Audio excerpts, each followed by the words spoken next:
Hey, what's up, everybody? I've got another episode of Drafting to Win. This is going to be a smaller episode, just one game. But this was a good showcase, and I think I can provide value to you viewing back at home. If you're watching this video, you're probably interested in drafting to win and the more competitive side of the drafting environment. So in this game, it's about kind of the lessons I drew from it. Stay with it, stay in the game. Even if it looks really bad, play to your outs. You'll see what I mean. I look like I'm in a really bad situation. Like, I started off the game, I had to mulligan down to 6, not optimal. And it starts to look really bad, but we do end up winning this. And I want to outline the decisions, how we got there. Starting off with the Merfolk Wind Robber. I got really lucky. This is the MVP in this entire draft. I went 6 wins, 3 losses. I'm going to upload the entire thing and talk through it. So if you see this as repeated content later on, I will talk through different strategies. But having that on the opening hand, it just plinks away and does a lot of damage. That gets me to the end where I get exact lethal.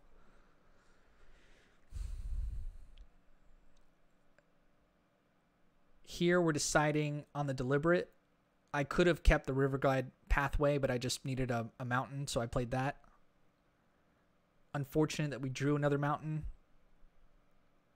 but that's okay. Opponent's not presenting anything. I can go over top them with the 1/1 flyer. And I'm developing the board nicely here. A big part of my style of winning is a little bit more like a macro strategy of control the board and then win. I don't like to go complete aggro, and I don't like to play super controlling. I like to play a little bit more mid-range. So I design a lot of my decks to facilitate that play style. Immediately when I see that enchantment up there, that, the Roost of Drakes, I know that you can get a lot of value out of that card. With this set, I've seen a lot of decks that play it, and I'll tell you right now, slamming my 3/2 into his 2/2 probably was not optimal. I would say that's probably a mistake. I should have had a little bit more patience and allowed the board to develop more, but I really wanted to keep on attacking with the 1/1. You can see my strategy didn't work out, so I would say already off the bat I've learned that it wasn't a value play. Okay, now I know that opponent has lots of cards in hand, some of which are lands. I have 2 cards in hand. One of them is removal.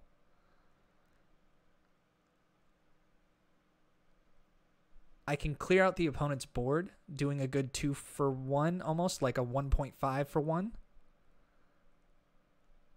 But I really just want to get the damage in because I know I'm behind. And it does not look good from here. Opponent has enough lands that they're going to ramp. And with that enchantment, if they're able to kick more cards, they can keep on summoning 2/2s.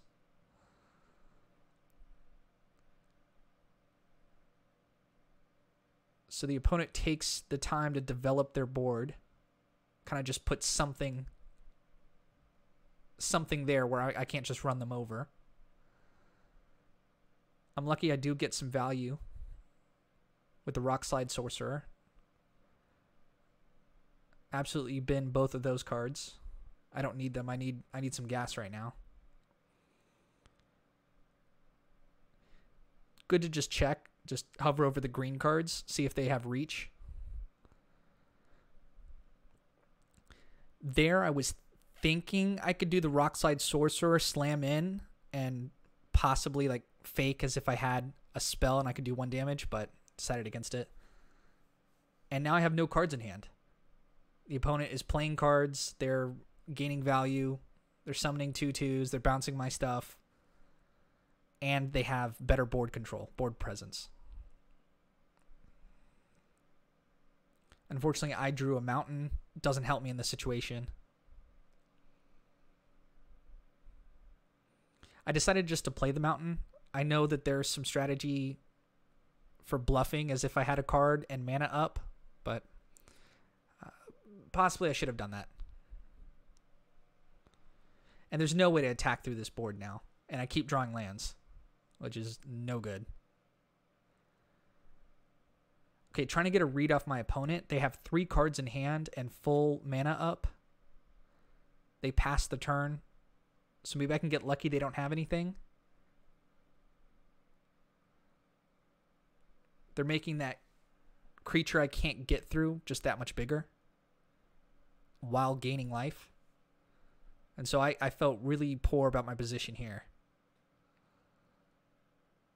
Okay, I drew something.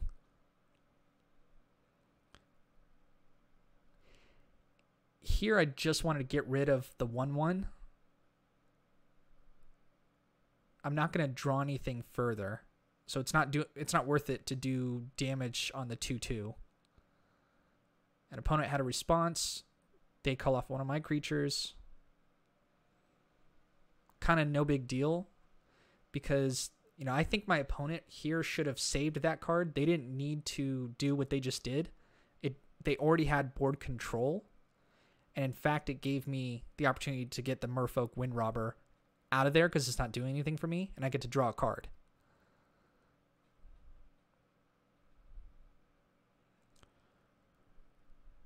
Attacking here is a desperation move. An opponent decides to trade. They still have board control and they're 2 cards up. Now we're equal on hand size. And it's not worth blocking here. So opponent definitely has board control unless I draw something good, like the Royal Eruption, which can get rid of the 3/5. And I had some decisions to make. Should I get rid of the 2/2 in the air? Because I can't block it. But I just know in my deck I have flyers, so I could block the 2/2. So I elected here to get rid of his big creature that I just can't block with my current board. And I'm just hoping to get something that I can block through the air. I don't know if that's a good decision. Now I'm looking back.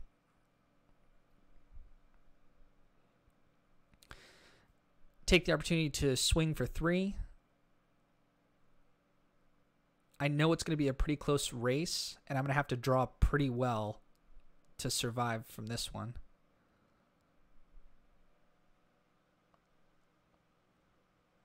Okay, that's something, but it's not that good.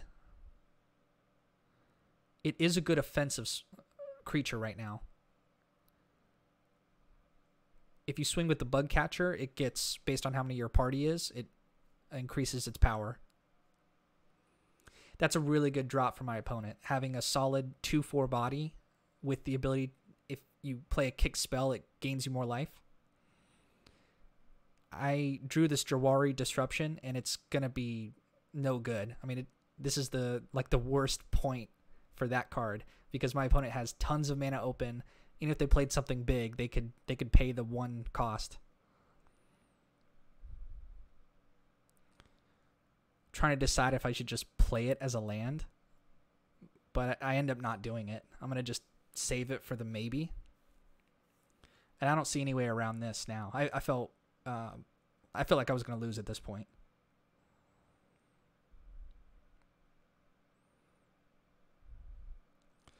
Here, I did notice that I'm trying to just figure out the card in the set, that this is actually a pretty good play. This could be my out. Being able to do 4 damage uncontested. Using the Sneaking Guide to activate the Bug Catcher, and I can swing and they can't block, and the Bug Catcher gains in power.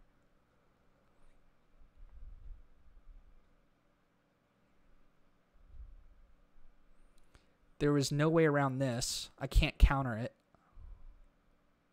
And so he just gets rid of my line of play. But that kind of got my mind going, like, okay, how can I use the Sneaking Guide to pull this win out? Unfortunately, the Kargan Intimidator, the Sneaking Guide cannot activate it because it has power of 3. And the Sneaking Guide only works on my creatures that have power 2 or less.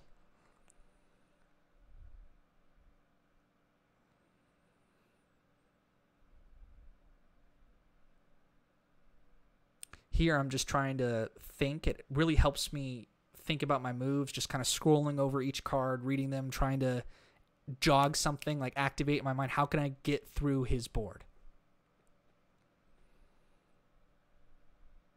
Opponent drew a really good card there. They tap my creature down and get their kicker activation. Lets them gain life, summon a 2/2, effectively remove my creature. It's a very strong play.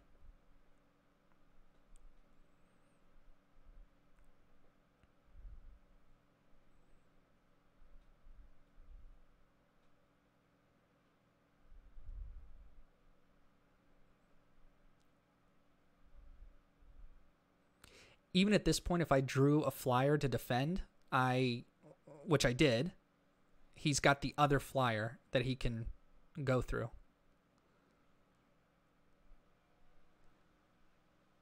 I elected to do the 1 damage to his face. It's the only move here.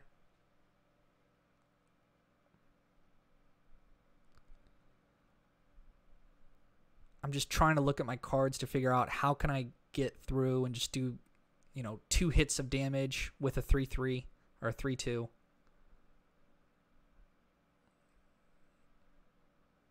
Opponent's got 2 cards. I've got 1 card in hand that I already know isn't going to be useful. I decided to block here because I have to have a sense of urgency. If we just look at this board and if I allowed my opponent to develop, they're more likely to win. So I'll take the bad block and then draw something and just desperately trying to find an out. And here it is. This Charix is what wins me the game. It's a 0/17 creature. That's relevant because I can use the sneaking guide on top of it and then push through for lethal. And that's exactly what I end up doing.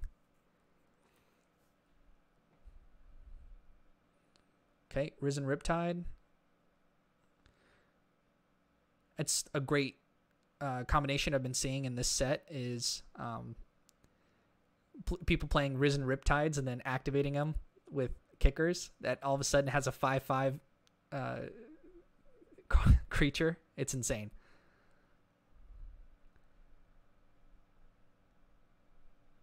So I don't know if my opponents noticed it by now. Even if they have, there's nothing they can do about it. And I wonder if it takes me a while to... Nope, I see it immediately. I have enough mana. I know that's an unblockable creature.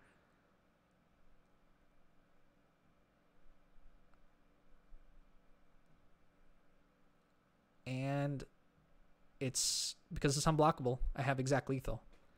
Very lucky, very close game. Some of it is not exactly just luck. It's playing to your outs as well. Like I know I have cards coming up. Even if the opponent is able to have a lot of nice moves in a row, you still play to how you can possibly win. So even though it looked bad and opponent probably generated more value throughout this game, value is the #1 way to win most games of Magic, but you can kind of cheat your ways in and identify that you are the aggressor if the other person has more value to their deck. And so that's exactly what I did here. It could have been very easy to miss.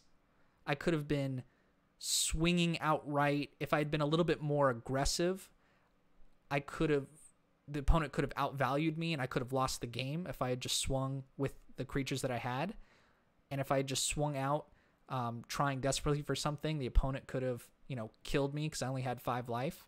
And next turn I was set up to almost lose, probably.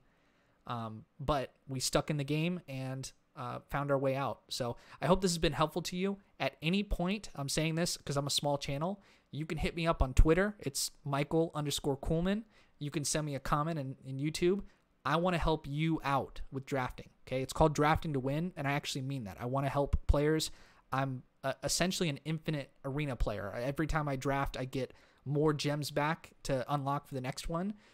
So it's just a grind for me. I don't have to spend money on Magic. I drop $100 here and there, but that's just because I like to support the game. I like to have, pretty much whatever card I want, and it's cheaper than buying in paper. But all that being said, I hope you enjoyed this video, and reach out to me anytime. Continue on drafting to win. Let me know. See you guys. Thank you for watching.